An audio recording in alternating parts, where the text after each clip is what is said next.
पहली बात, जीवन जितना तुम जानते हो उससे बहुत ज्यादा है। जीवन जितना तुम पहचानते हो उससे बहुत बड़ा है। इसलिए अगर इसी जीवन को तुमने सच मान लिया तो फिर और कोई भी नई घटना घटेगी तो तुम्हें लगेगी सपना है। तुमने बड़ी सीमित परिभाषा कर ली जीवन की। तुमने अगर यही मान लिया कि जीवन में बस कंकड़ पत्थर ही होते हैं तो किसी दिन अगर कोहिनूर मिल जाएगा तो तुम कहोगे सपना है। हो कैसे सकता है? तुमने अगर दुख ही दुख को जीवन मान लिया तो सुख की किरण उतरेगी तो तुम्हें लगेगा सपना है। हो कैसे सकता है? ऐसा रोज घटता है। यहां लोग दुख पर तो बड़ा भरोसा करते हैं, सुख पर उनका बिल्कुल भरोसा नहीं रहा। और बात भी साफ है, सुख जाने ही नहीं कभी तो भरोसा कैसे हो? जब यहां किसी को ध्यान करते करते पकते पकते स्वाद आना शुरू होता है तो उसे बड़ी प्रश्नों के जाल उठने लगते उसके भीतर। मेरे पास लोग आके पूछते, बड़ा सुख मिल रहा है, क्या ये सपना है? ये वही लोग हैं जिन्होंने बड़ा दुख पाया और कभी नहीं पूछा था कि बड़ा दुख मिल रहा है, क्या यह सपना है? दुख पे तुम्हारी बड़ी आस्था है, दुख पे तुम जरा भी संदेह नहीं करते। सुख पे तुम्हारी जरा भी आस्था नहीं है। स्वभावतः जिस पे तुम्हारी आस्था है उसी से तुम्हारा मिलना हो जाता है बार बार। आस्था के कारण ही वही मेहमान तुम्हारे घर आता, वही अतिथि तुम्हारे घर आता है जिसको तुम पुकारते हो। सुख आ भी जाए तो तुम दरवाजा बंद कर लेते हो, तुम कहते हो कहीं ये सपना तो नहीं है, सुख और मेरे घर। पूछा है पुष्पा ने, क्या सुख को स्वीकार करने में ऐसी क्या अड़चन है? मैंने सुना है एक मनोरोगी अपने मनोचिकित्सक के पास वर्षों से विश्लेषण करवा रहा था और रोज रोज नए नए दुख लाता था कि ऐसा दुख हो रहा, वैसा दुख हो रहा, आज ये दुख, कल वो दुख। मनोविश्लेषक भी थक गया था, ऊब गया था इसकी बकवास सुनते सुनते। इसका कोई अंत ही नहीं था। पागलपन का कभी कोई अंत होता ही नहीं। पागलपन बड़ा ही अन्वेषक है, वो रोज रोज नई चीजें खोज लेता। बड़ा आविष्कारक है पागलपन, थकता नहीं। मनोवैज्ञानिक थक गया, बीमार नहीं थका था। आखिर मनोवैज्ञानिक ने उससे पिंड छुड़ाने के लिए कहा कि भाई तू 1-2-3 सप्ताह के लिए पहाड़ चला जा, उससे बड़ा लाभ होगा। इसको होगा कि नहीं होगा इससे मतलब नहीं था, लेकिन 2-3 सप्ताह के लिए इससे छुटकारा हो तो मनोवैज्ञानिक को कुछ लाभ हो। समझा बुझा के उसको किसी तरह पहाड़ भेजा, चला गया स्विट्जरलैंड। पैसे वाला आदमी, आखिर पैसे वाला होनी चाहिए, नहीं तो आदमी इतना पागलपन कैसे चलाए? सुविधा तो होनी चाहिए, संपदा तो होनी चाहिए। गरीब तो पागल नहीं हो सकते, अमीर ही पागल हो सकते हैं। इसलिए जो देश जितना अमीर हो जाता उतना पागलपन से ग्रस्त हो जाता। अब मनोवैज्ञानिक गरीब को तो मिल ही नहीं सकता, विश्लेषण करने को महंगा काम है। पश्चिम में तो लोग अकड़ बताते कि हम फला मनोवैज्ञानिक के पास जाते। तुम किसके पास जाते हो? गरीब आदमी तो मनोवैज्ञानिक के पास जा ही नहीं सकता, उसकी बड़ी महंगी फीस है।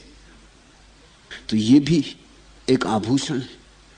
वो स्विट्जरलैंड चला गया, दूसरे दिन ही उसका तार आया मनोवैज्ञानिक के पास। मनोवैज्ञानिक तो निश्चिंत हो रहा था कि अब झंझट में नहीं, आज ये सज्जन आएंगे, मगर तार आ गया उनका। तार में उसने लिखा था फीलिंग वेरी हैप्पी, वाई। बड़ी खुशी मालूम पड़ती। क्यों? जवाब चाहिए, तुरंत जवाब दो। अगर जीवन में सुख मिल रहा है तो क्यों पूछते हो क्यों? दुख को तो कभी नहीं पूछते। क्रोध आता तो क्यों नहीं पूछते कि सपना तो नहीं? कभी पूछा? मैंने अब तक आदमी नहीं पाया जिसने पूछा हो कि ये क्रोध उठता है, ये कहीं सपना तो नहीं? ये मेरे भीतर घृणा उठती, ये सपना तो नहीं? ये किसी आदमी को मार डालने का भाव आता, ये सपना तो नहीं? ये सब सच है, इसमें तुम कभी शक ही नहीं करते। तुम्हारी श्रद्धा भी बड़ी अजीब है, उल्टी खोपड़ी मालूम होती तुम्हारी। जब सुख की किरण आती तत्काल संदेह खड़ा हो जाता। सुख की किरण को अंगीकार करो। तुम जिससे अंगीकार करोगे वो बढ़ेगा, तुम जिसे स्वीकार करोगे वो रोज रोज आएगा। तुम जैसे श्रद्धा से हृदय खोलकर अतिथि की तरह अभिनंदन करोगे, उसके आने की संभावना बढ़ती जाएगी। दुख पर संदेह करो। संसार सपना है, परमात्मा नहीं। मगर लोग संसार को सच मानते और परमात्मा को सपना मानते। परमात्मा परम आनंद है, आनंद ही आनंद है, सच्चिदानंद है। इसलिए तो लोग कहते हैं परमात्मा कहां?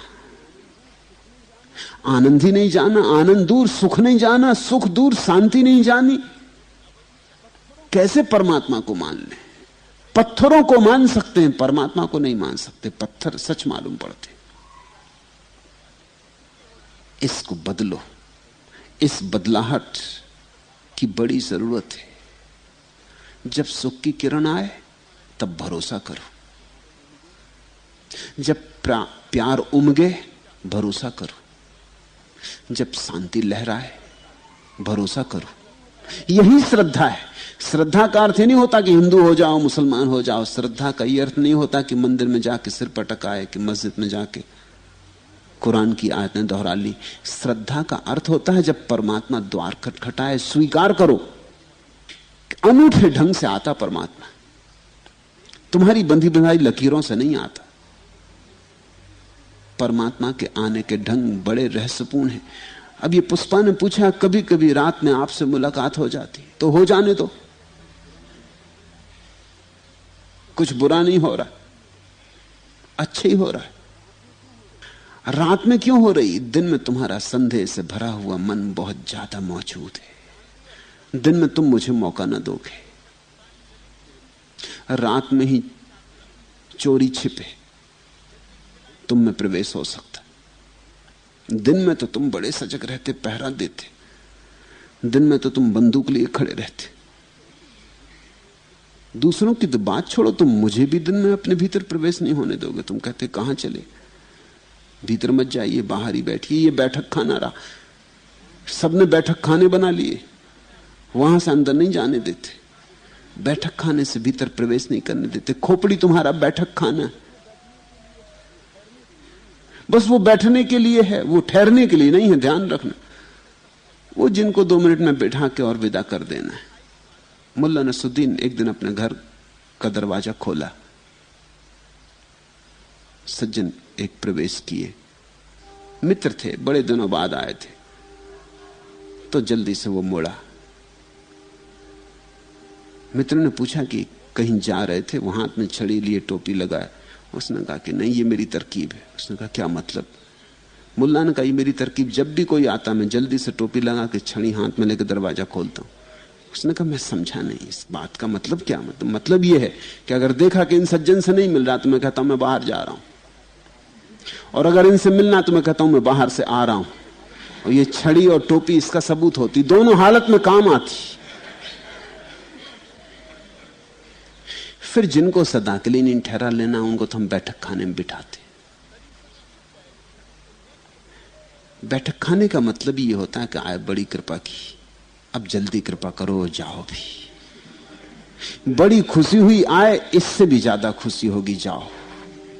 बैठक खाने का मतलब ये होता है कि सिर्फ बैठो, बैठ भी ना पाओ ठीक से, बस सिर तुम्हारा बैठक खाना है। दिन में तो तुम मुझे सिर से ज्यादा गहरे नहीं जाने देते। रात कभी कभी जब तुम बेहोश हो जाते हो, जब तुम्हारा पहरेदार सो जाता है, जब तुम्हारी सजगता, तुम्हारी सावधानी, सावचेती काम नहीं करती, तब कभी तुम्हारे हृदय के करीब आने का मौका मिलता है। इसलिए पुष्पा, रात में मुलाकात होती होगी। अगर होती रही रात में तो दिन में भी होनी शुरू हो जाएगी। मगर अभी रात में हो रही, ये भी सौभाग्य। रात में तुम ज्यादा सरल होते हो। इसलिए तो मनोवैज्ञानिक के पास अगर तुम जाओगे तो वो तुम्हारे सपनों की पूछता है, तुम्हारे दिन की नहीं पूछता। वो ये नहीं कहता कि दिन में तुमने क्या किया, क्या सोचा। दिन में तो तुम इतने झूठे हो, दिन में तो तुम इतने पाखंडी हो कि तुम्हारी दिन की बातों का कोई हिसाब रखने की जरूरत ही नहीं है। मनोवैज्ञानिक पूछता, रात सपने क्या देखे? क्यों? मनोवैज्ञानिक इस नतीजे पर पहुंचा है कि तुम्हारे सपने तुम्हारे जागने से ज्यादा सच होते। क्यों? क्योंकि सपनों में तुम धोखा नहीं देते। सपनों में तुम धोखा दे नहीं सकते। सपने में कैसे धोखा दोगे? तुम तो सो गए होते, तब सपना होता है। सपना तुम्हारी असलियत को ज्यादा जाहिर करता है। अब यह हो सकता है दिन में तुम बड़े साधु, और सपने में चोर। सपना ज्यादा असली। दिन में तुम बड़े त्यागी और सपने में बड़े भोगी, और दिन में किया था उपवास और सपने में बैठ गए होटल में जाके और जो जो खाना था वर्षों से खा रहे हैं और खाते ही चले जा रहे हैं। दिन का उपवास झूठा था, रात का सपना सच है।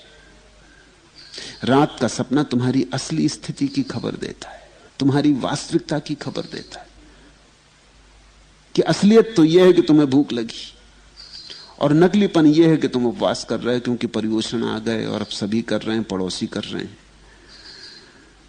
और अब धार्मिक दिन आ गया और न करो तो भी बेइज्जती होती, और करने से प्रतिष्ठा भी मिलती है, सम्मान भी मिलता है, आदर भी मिलता है, अहंकार भी पुजता है कि इन सज्जन ने देखो उपवास किया। तो कर रहे हो मगर करना नहीं चाहते हो। सपना ज्यादा सत्य की झंकार देता है। इसलिए मनोवैज्ञानिक तुमसे ये नहीं पूछता कि दिन में क्या सोचा, तुम्हारा सोचना इतना झूठा है कि उसकी कोई जरूरत नहीं। वो पूछता तुमने रात सपने क्या देखे, सपने की डायरी बनवाता। धीरे धीरे सपनों में झांक झांक के तुम्हारी बीमारी खोजता है। सपने में उतर उतर के सपनों की व्याख्या कर करके सपनों के प्रतीकों को खोल खोल कर देखता है और तुम्हारे हृदय की खबर लाता, तुम्हारे अचेतन में पड़े हुए विचारों की खबर लाता है, जो कि तुम्हारी वास्तविकता है। ठीक वैसी ही घटना यहां भी घटती है। पहले तो तुम्हारा मेरा संबंध रात में ही होगा, पहले तो तुम्हारा मेरा संबंध तुम्हारे सपनों में ही होगा, क्योंकि तुम्हारे सपने तुम्हारी सच्चाई से ज्यादा सच है, और तुम्हारे सपनों में तुम ज्यादा भोले भाले हो, तुम ज्यादा निर्दोष हो। तो घबराओ मत और सपना कह के इसका तिरस्कार मत करना।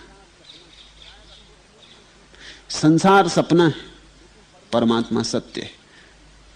लेकिन परमात्मा अभी सपना मालूम हो रहा है और संसार सत्य मालूम हो रहा है। तुम शीर्षासन कर रहे हो। मैंने सुना है जब पंडित जवाहरलाल नेहरू प्रधानमंत्री थे तो एक गधा उनसे मिलने पहुंच गया। ऐसे तो गधे ही प्रधानमंत्रियों से मिलने जाते और कोई जाता भी नहीं। एक गधा मिलने पहुंच गया, संतरी झपकी खा रहा था, सुबह सुबह का वक्त, रात भर का थका मांदा था, ड्यूटी बदलने की राह देख रहा था। और फिर कोई आदमी होता तो रोकता भी, गधे को क्या रोकना, गधा क्या बिगाड़ लेगा। ना तो गधे हथियार लेके चलते, ना बंदूक तलवार लेके चलते, ना गोली मार सकते, और गधों को क्या लेना देना, जाने भी दो। वो झपकी मारता रहा, गधा अंदर प्रवेश कर गया। पंडित नेहरू सुबह सुबह शीर्षासन कर रहे अपने बगीचे में। उस गधे को देख कर उन्होंने कहा, भाई गधे तो बहुत देखे लेकिन तू उल्टा क्यों खड़ा है? उस गधे ने कहा, महाराज आप शीर्षासन कर रहे हैं, मैं उल्टा नहीं खड़ा हूं, मैं तो बिल्कुल सीधा ही खड़ा हूं। आदमी शीर्षासन कर रहा है, तुमने सारी चीजें उल्टी कर ली। तो सपना सच मालूम होता है और सच सपना मालूम होता है। तुम जरा इन मधुर सपनों को मौका देना। अभी सपने ही मालूम हो, चलो सपने ही सही, मगर ये सपने तुम्हारी सच्चाइयों से ज्यादा मूल्यवान हैं और अंततः बड़ी सच्चाई की तरफ तुम्हें ले जाएंगे। और कभी कभी ऐसा स्वाद अनुभव होता है जैसा कभी नहीं जाना था। फिर भी मुझसे पूछते हो, जब स्वाद भी अनुभव होता है तो फिर उतरो, डुबकी लो, फिर छोड़ो ये फिक्र की क्या है, फिर ये विश्लेषण करने की बात ही छोड़ो, फिर ये लेबल मत लगाओ कि सपना है कि सच है कि झूठ है कि रात है कि दिन है। छोड़ो स्वाद को निर्णय लेने दो, स्वाद को ही निर्णायक होने दो।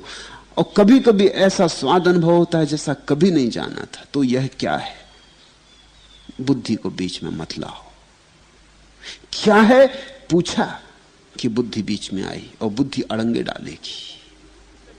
जो बुद्धि की समझ में नहीं आता उसमें बुद्धि बड़े अड़ंगे डालती, स्वाभाविक।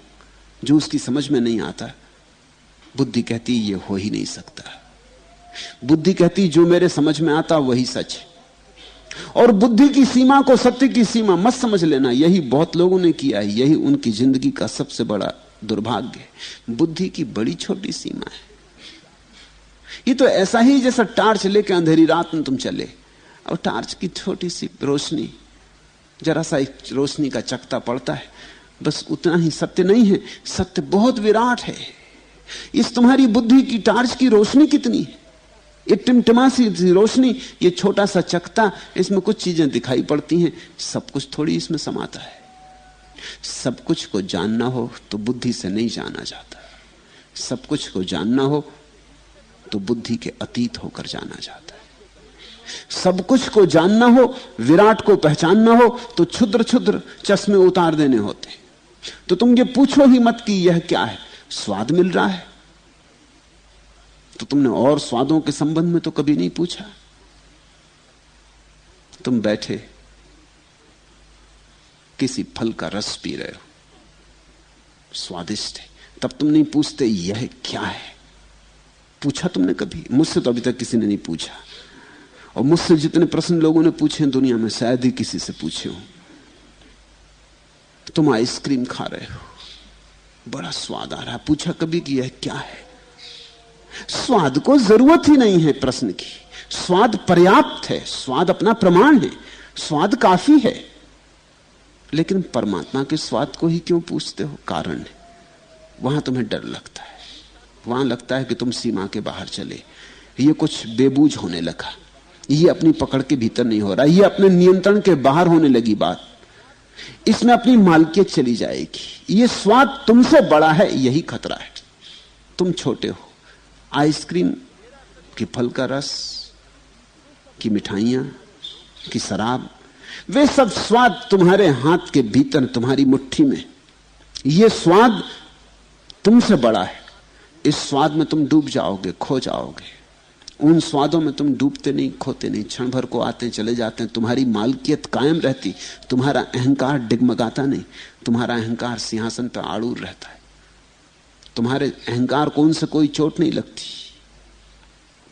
ये स्वाद अहंकार से बड़ा है, इसलिए सवाल उठता है क्या है? सूझबूझ कर लो, हिसाब किताब लगा लो, पक्का पता कर लो, फिर ही इसमें उतरो।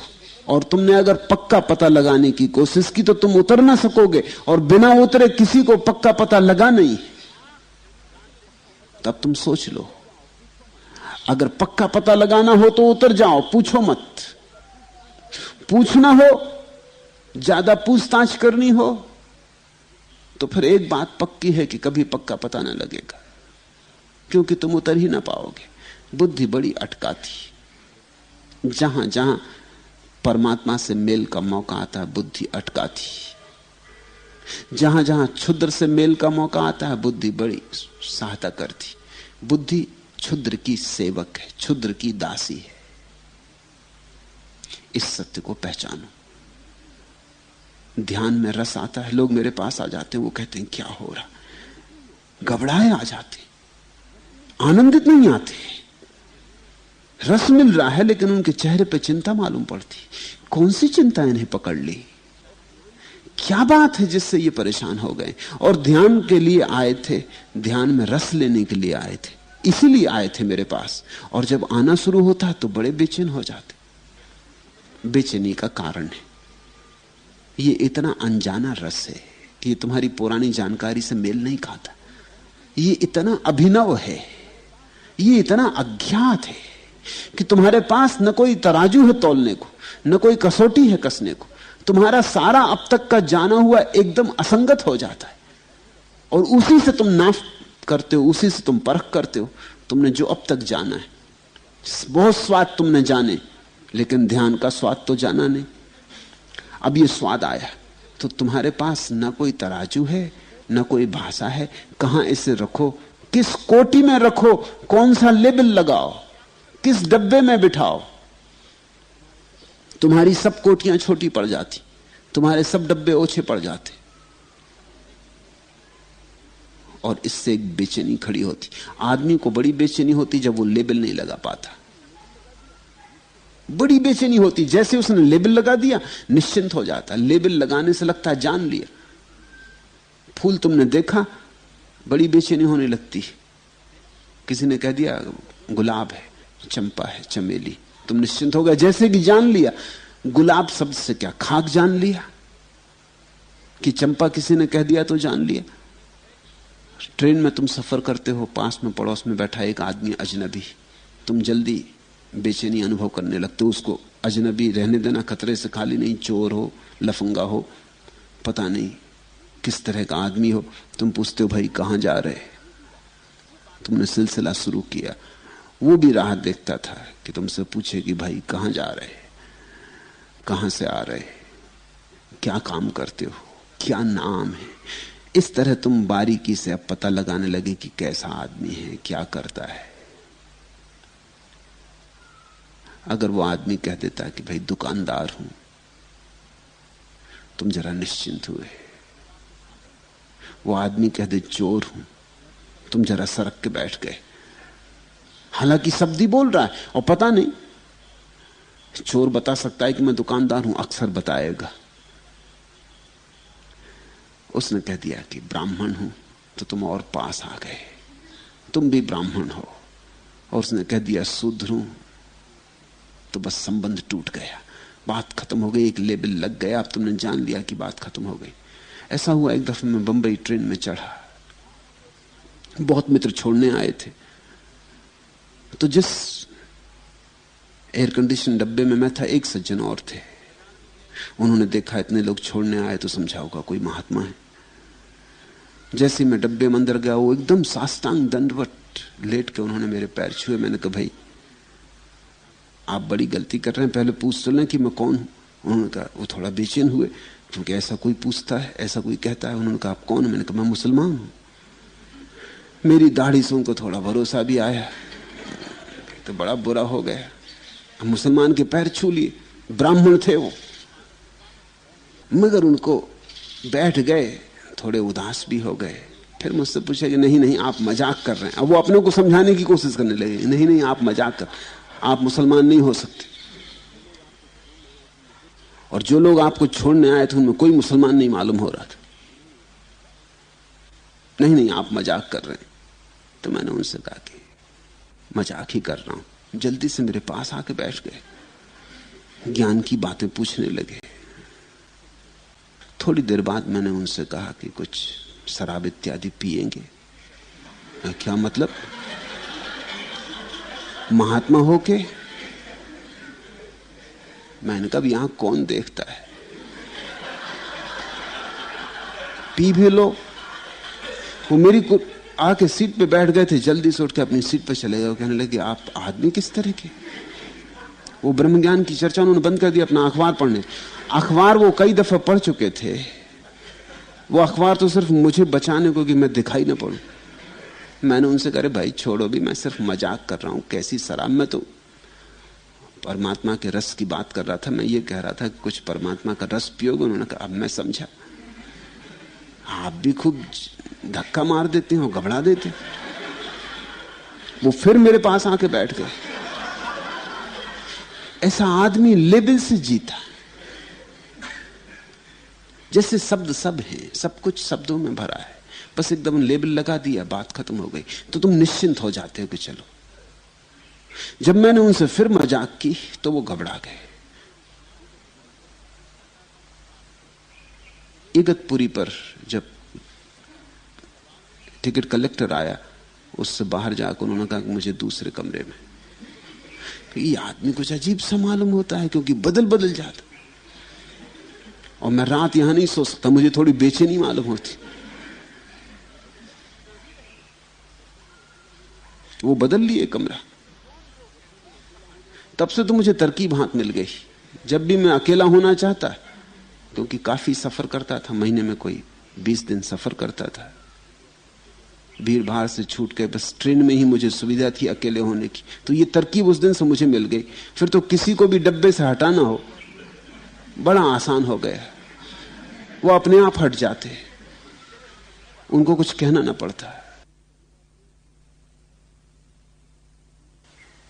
तुम्हारा एक अतीत है, तुम्हारी अतीत की जानकारियां हैं, तुम्हारे पास शब्दों की एक श्रृंखला है।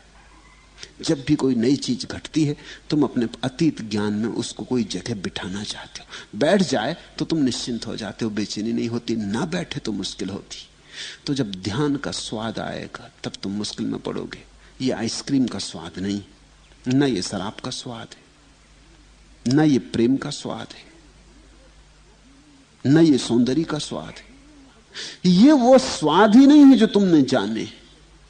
ये कुछ बड़ा अनूठा स्वाद है, और ये तुम्हारी जीभ पर नहीं घटता, ये तुम्हारे पूरे व्यक्तित्व में घटता है। सिर से लेके पैर के अंगूठे तक इसका कंपन होता है। ये कुछ बात ही और है। ये तुम्हें पागल कर देने वाली बात है, तुम बड़े घबराओगे। ये दर्शन, ये अनुभूति, ये भावदशा इतनी नई है कि तुम्हारा मन हजार तरह के प्रश्न उठाने लगता है। मन कहता है संदेह करो, शंका करो, प्रश्न चिन्ह लगाओ, इसमें आगे मत जाना। पागल तो नहीं हुए जा रहे, सपना तो नहीं देख रहे, कोई धोखा तो नहीं खा रहे, किसी ने सम्मोहित तो नहीं कर लिया है। लौट चलो अपनी पुरानी दुनिया में। जानी मानी थी, दुख था, ठीक था, लेकिन कम से कम जाना पहचाना था। आदमी जाने पहचाने की सीमा के बाहर नहीं जाना चाहता। तो पुष्पा, अगर स्वाद मिलता जैसा तूने कभी नहीं जाना था, तो अब प्रश्न मत उठा। अब निष्प्रश्न भाव से इस भोग को ले। छोड़ अतीत को, भविष्य को गए, भूल जाने को। अनजान का हाथ पकड़। अपरिचित मार्ग पर जाना ही पड़ता है खोजी को। जीवन कोई रेल की पटरियां नहीं है कि बंधे बंधाए दौड़ते रहे एक स्टेशन से दूसरे स्टेशन और संटिंग करवाते रहे। जीवन बड़ी अज्ञात की खोज है। जीवन तो ऐसा है जैसे हिमालय से निकली कोई सरिता, पता नहीं कहां जाएगी, कौन सा मार्ग लेगी, किन खाई खड्डों में गिरेगी, किन मैदानों से गुजरेगी, किन नदियों से मिलेगी, किन झरनों को आत्मसात करेगी, किन घाटों को पार करेगी, किन लोगों के बीच से गुजरेगी, किस सागर में गिरेगी, कुछ भी पता नहीं। कोई रेल की पटरी थोड़ी कि बंदी मदाई टाइम टेबल के साथ घूमती रहेगी।